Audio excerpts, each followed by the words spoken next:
ನಮ್ಮ ಸುತ್ತಮುತ್ತ ಕೆಲವರಿರ್ತಾರೆ ಅಲ್ವಾ? ನೂರಾರು ಜನರ ಮಧ್ಯೆ ಇದ್ರೂ ಅವರ ಕಣ್ಣುಗಳು ಎಲ್ಲೋ ಶೂನ್ಯವನ್ನೇ ನೋಡ್ತಿರ್ತವೆ. ಮುಖದಲ್ಲಿ ಒಂದು ಸಣ್ಣ ನಗು ಇರ್ಬೋದು, ಆದ್ರೆ ಆ ನಗು ಇವತ್ತಿನ ಖುಷಿಗಾಗಿ ಅಲ್ಲ, ಬದಲಾಗಿ ಎಂದೋ ಕಳೆದು ಹೋದ ಒಂದು ಸುಂದರ ಕ್ಷಣಕ್ಕಾಗಿ. ಹೌದು, ನಾವು ಮಾತಾಡ್ತಿರೋದು ರಾಶಿಚಕ್ರದ ಕೊನೆಯೋ ಅಷ್ಟೇ ಸೂಕ್ಷ್ಮ ರಾಶಿಯಾದ ಮೀನರಾಶಿಯ ಬಗ್ಗೆ. ಹಾಗಿದ್ರೆ ಬನ್ನಿ, ಇದರ ಹಿಂದಿನ ಅಸಲಿ ಕಾರಣ ಏನು ಅಂತ ಸ್ವಲ್ಪ ಆಳವಾಗಿ ನೋಡೋಣ. ಯಾಕೆ ಇವರು ನಮ್ಮ ಜೊತೆ ವರ್ತಮಾನದಲ್ಲಿದ್ದರೂ ಅವರ ಮನಸ್ಸು ಮಾತ್ರ ಭೂತಕಾಲದಲ್ಲಿ ಪಯಣಿಸುತ್ತಿರುತ್ತೆ? ಅವರ ಮನಸ್ಸು ಒಂದು ಟೈಮ್ ಮಷೀನ್ ಥರ ಕೆಲಸ ಮಾಡೋದು ಯಾಕೆ? ಬನ್ನಿ, ಮೀನರಾಶಿಯವರ ಆ ಭಾವನಾತ್ಮಕ ಜಗತ್ತಿನ ರಹಸ್ಯವನ್ನ ಇವತ್ತು ಬಿಚ್ಚಿಡೋಣ. ಸಾಮಾನ್ಯವಾಗಿ ಇವರನ್ನ ಕನಸುಗಾರರು ಅಂತ ಕರೆಯೋದು ಮಾಮೂಲಿ. ಆದರೆ ಇಲ್ಲೊಂದು ಸಣ್ಣ ಟ್ವಿಸ್ಟ್ ಇದೆ ಗೊತ್ತಾ? ಅವರು ಭವಿಷ್ಯದ ಬಗ್ಗೆ ಕನಸು ಕಾಣೋದಕ್ಕಿಂತ ಹೆಚ್ಚಾಗಿ ಹಳೆಯ ನೆನಪುಗಳಲ್ಲೇ ತಮ್ಮದೇ ಒಂದು ಸುಂದರ ಜಗತ್ತನ್ನ ಕಟ್ಕೊಂಡಿರ್ತಾರೆ. ಅವರ ಪಾಲಿಗೆ ಆ ಹಳೆಯ ನೆನಪುಗಳೇ ಎಲ್ಲದಕ್ಕಿಂತ ದೊಡ್ಡ ಆಸ್ತಿ. ಸರಿ, ಈ ಗುಣದ ಹಿಂದೆ ಇರೋ ಕಾರಣವಾದ್ರೂ ಏನು? ಇದನ್ನ ಅರ್ಥ ಮಾಡ್ಕೋಬೇಕು ಅಂದ್ರೆ ಅವರ ಭಾವನಾತ್ಮಕ ಹಾರ್ಡ್ ಡ್ರೈವ್ ಹೇಗೆ ಕೆಲಸ ಮಾಡುತ್ತೆ ಅಂತ ನಾವು ಮೊದಲು ತಿಳ್ಕೋಬೇಕು. ಜ್ಯೋತಿಷ್ಯದ ಪ್ರಕಾರ ಮೀನರಾಶಿ ಅನ್ನೋದು ಜಲತತ್ವಕ್ಕೆ ಸೇರಿತು. ಈಗ ನೀರನ್ನೇ ತಗೊಳ್ಳಿ, ಅದರ ಗುಣ ಏನು? ಅದು ತನಗೆ ಸಿಕ್ಕಿದ್ದನ್ನೆಲ್ಲ, ಒಳ್ಳೆದಾಗಿರ್ಲಿ ಕೆಟ್ಟದ್ದಾಗಿರ್ಲಿ, ತನ್ನೊಳಗೆ ಸೇರಿಸ್ಕೊಡುತ್ತೆ ಅಲ್ವಾ?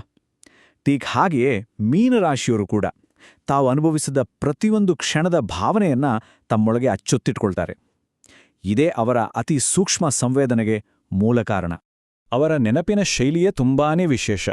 ನೋಡಿ, ನಾವೆಲ್ಲ ಒಂದು ಘಟನೆಯನ್ನ ಹೇಗೆ ನೆನ್ಪಿಟ್ಕೊಳ್ತೀವಿ, ಏನಾಯ್ತು ಅಂತ ಅಷ್ಟೇ. ಆದರೆ ಮೀನರಾಶಿಯವರು ಹಾಗಲ್ಲ. ಅವರು ಆ ಘಟನೆಯ ಭಾವನೆಯನ್ನ ನೆನ್ಪಿಟ್ಕೊಳ್ತಾರೆ. ಉದಾಹರಣೆಗೆ ಯಾರಾದರೂ ಒಂದು ಗಿಫ್ಟ್ ಕೊಟ್ರು ಅಂದ್ರೆ ನಮಗೆ ಆ ಗಿಫ್ಟ್ ನೆನ್ಪಿರ್ಬೋದು, ಆದರೆ ಅವರಿಗೆ ಆ ಗಿಫ್ಟ್ ಕೊಡುವಾಗ ಬ್ಯಾಕ್ಗ್ರೌಂಡ್ನಲ್ಲಿ ಯಾವ ಹಾಡು ಪ್ಲೇ ಆಗ್ತಿತ್ತು ಅನ್ನೋದು ಕೂಡ ನೆನ್ಪಿರುತ್ತೆ. ಎಂಥ ಅದ್ಭುತ ಅಲ್ವಾ? ಸರಿ, ಇವತ್ತನ್ನ ಬಿಟ್ಟು ಹೀಗೆ ಭೂತಕಾಲದಲ್ಲಿ ಇಷ್ಟೊಂದು ಆಳವಾಗಿ ಮುಳುಗೋಕೆ ಕಾರಣ ಏನು? ಇದು ಕೇವಲ ಒಂದು ಅಭ್ಯಾಸನಾ? ಖಂಡಿತ ಇಲ್ಲ. ಇದರ ಹಿಂದೆ ಒಂದು ದೊಡ್ಡ ಮಾನಸಿಕ ರಕ್ಷಣಾ ತಂತ್ರವೇ ಇದೆ. ಒಂದು ಕ್ಷಣ ಯೋಚಿಸಿ ನೋಡಿ, ಇವತ್ತಿನ ಪ್ರಪಂಚ ಹೇಗಿದೆ? ಓಟ, ಪೈಪೋಟಿ ಎಲ್ಲವೂ ಯಾಂತ್ರಿಕ. ಇಲ್ಲಿ ಭಾವನೆಗಳಿಗೆ ಜಾಗ ಎಲ್ಲಿದೆ? ಈ ಥರದ ಕಠೋರ ವಾತಾವರಣ ಹುಟ್ಟಿನಿಂದಲೇ ತುಂಬಾನೇ ಸೂಕ್ಷ್ಮ ಮನಸ್ಸಿನ ಮೀನರಾಶಿಯವರಿಗೆ ಉಸಿರುಗಟ್ಟಿದ ಹಾಗೆ ಆಗುತ್ತೆ. ಹೌದು, ಆಗ್ಲೇ ಅವರು ತಮ್ಮದೇ ಆದ ಒಂದು ಕೋಟೆಯೊಳಗೆ ಹೋಗೋದು. ಆ ಕೋಟೆಯೇ ಅವರ ನೆನಪುಗಳು. ವರ್ತಮಾನದ ನೋವಿನಿಂದ ತಪ್ಪಿಸ್ಕೊಳ್ಳೋಕೆ ಅವ್ರಿಗೆ ಸಿಕ್ಕಿರೋ ಒಂದೇ ಒಂದು ಜಾಗ ಅದು. ಅದಕ್ಕೆ ಹೇಳೋದು, ಅವ್ರಿಗೆ ನೆನಪುಗಳು ಅಂದ್ರೆ ಬರೀ ಯೋಚನೆಗಳಲ್ಲ, ಅದೊಂದು ಸುರಕ್ಷಿತವಾದ ಮನೆ ಇದ್ದಾಗೆ. ಆದ್ರೆ ಈಗೆ ಭೂತಕಾಲದ ಜೊತೆ ಇಷ್ಟೊಂದು ಆಳವಾದ ಸಂಬಂಧ ಇಟ್ಕೊಳ್ಳೋದು, ಇದಕ್ಕೆ ಎರಡು ಮುಖಗಳಿವೆ. ಇದು ಒಂದು ಕಡೆ ವರದಾನ ಆದ್ರೆ ಇನ್ನೊಂದು ಕಡೆ ಶಾಪ ಕೂಡ ಆಗ್ಬೋದು. ಹೇಗೆ ಅಂತ ನೋಡೋಣ ಬನ್ನಿ. ಮೊದಲು ಶಾಪದ ಬಗ್ಗೆ ಮಾತಾಡೋಣ. ಇವ್ರಿಗೆ ಯಾವುದನ್ನೂ ಯಾರನ್ನೂ ಸುಲಭವಾಗಿ ಬಿಟ್ಕೊಡೋಕೆ ಆಗಲ್ಲ. ಹಳೆ ವಸ್ತು, ಮುರಿದುಹೋದ ಸಂಬಂಧ ಎಲ್ಲವನ್ನೂ ಹಿಡಿದಿಟ್ಕೊಳ್ತಾರೆ. ಇದರಿಂದ ಜೀವನದಲ್ಲಿ ಮುಂದೆ ಹೋಗೋಕೆ ಕೆಲವೊಮ್ಮೆ ತುಂಬಾನೇ ಕಷ್ಟ ಆಗತ್ತೆ. ಆದ್ರೆ ವರದಾನದ ಕಡೆ ಬಂದ್ರೆ ಕಥೆಯೇ ಬೇರೆ. ಇದೇ ಗುಣ ಅವ್ರನ್ನ ಅದ್ಭುತ ಸೃಜನಶೀಲರನ್ನಾಗಿ ಮಾಡುತ್ತೆ. ನಿಜವಾಗ್ಲೂ ಇದೇ ಅವರ ಸೂಪರ್ ಪವರ್. ಪ್ರಪಂಚದ ಎಷ್ಟೋ ದೊಡ್ಡ ದೊಡ್ಡ ಕಲಾವಿದರು, ಕವಿಗಳು ಮೀನರಾಶಿಯವರು. ಯಾಕೆ ಗೊತ್ತಾ?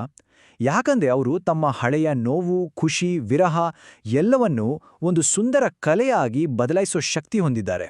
ಹಾಗಿದ್ರೆ ಈ ಗುಣವನ್ನ ಬ್ಯಾಲೆನ್ಸ್ ಮಾಡೋದು ಹೇಗೆ?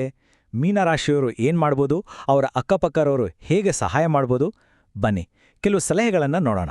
ಮೀನರಾಶಿಯವರಿಗೆ ಒಂದು ಸಣ್ಣ ಮಾತು. ನಿಮ್ಮ ನೆನಪಿನ ಶಕ್ತಿಯೇ ನಿಮ್ಮ ದೊಡ್ಡ ಆಸ್ತಿ, ನಿಜ. ಆದರೆ ಒಂದನ್ನು ನೆನ್ಪಿಡಿ, ಭೂತಕಾಲ ಅನ್ನೋದು ಪಾಠ ಕಲಿಯೋಕಿರೋ ಸ್ಕೂಲ್, ಜೀವನ ಪೂರ್ತಿ ಇರೋ ಜೈಲಲ್ಲ.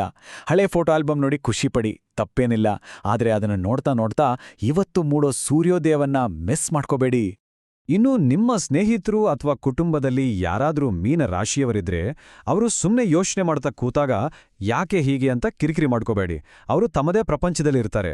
ಬದಲಾಗಿ ಅವ್ರ ಹತ್ರ ಹೋಗಿ ಸೌಮ್ಯವಾಗಿ, ಪರವಾಗಿಲ್ಲ, ನಾನಿದ್ದೇನೆ ಅಂತ ಹೇಳಿ ಸಾಕು. ನಿಮ್ಮ ಆ ಒಂದು ಮಾತು ಅವರಿಗೆ ದೊಡ್ಡ ಧೈರ್ಯ ಕೊಡುತ್ತೆ. ಕೊನೆಯದಾಗಿ ಹೇಳೋದಾದ್ರೆ, ಮೀನರಾಶಿಯವರ ಬದುಕು ಒಂದು ಸುಂದರ ಕವಿತೆ ಇದ್ದ ಹಾಗೆ. ಅಲ್ಲಿ ನೆನಪುಗಳೇ ಪ್ರತಿಯೊಂದು ಸಾಲು. ಈ ಮಾತುಗಳನ್ನ ಕೇಳಿದ್ಮೇಲೆ ನಾವೆಲ್ಲರೂ ಒಂದು ಕ್ಷಣ ನಮ್ಮೊಳಗೆ ನೋಡ್ಕೊಳ್ಬೋದು. ನಮ್ಮನ್ನ ಇವತ್ತಿಗೂ ಬಿಡದೆ ಕಾಡೋ ಅಥವಾ ಖುಷಿಪಡಿಸೋ ಆ ಒಂದು ಹಳೆಯ ನೆನಪು ಯಾವುದು ಅಂತ.